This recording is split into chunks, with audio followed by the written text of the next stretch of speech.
ఇద్దరు ప్రాణ స్నేహితులు బద్ధ శత్రువులుగా మారడం. Rebel star Prabhas latest movie Salaar box office దగ్గర కాసుల వర్షం కురిపిస్తుంది. డిసెంబర్ 22న విడుదలైన ఈ సినిమా మొదటి వారం పూర్తయ్యేసరికి దాదాపుగా 80% పైగా రికవరీ సాధించింది. అదేవిధంగా 8వ రోజు కూడా కలెక్షన్ల పరంగా దూసుకుపోతుంది అని చెప్పొచ్చు.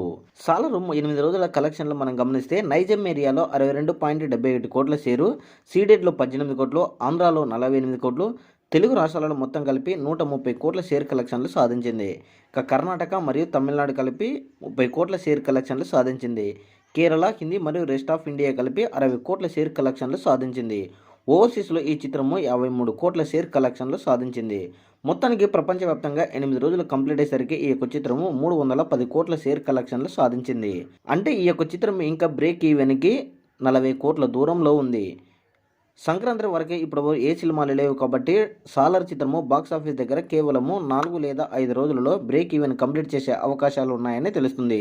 మనకు అందుతున్నటువంటి సమాచారం ప్రకారం 8 రోజులు కంప్లీట్ అయ్యేసరికి 315 కోట్ల షేర్ కలెక్షన్లు, 530 కోట్ల గ్రాస్ కలెక్షన్లు వచ్చినట్టు అధికారికంగా ప్రకటించారు. అయితే హిందీలో కలెక్షన్లు భారీగా పెరిగితేనే ఈ యొక్క టార్గెట్ రీచ్ అయ్యే అవకాశాలు ఉన్నాయని తెలుస్తుంది.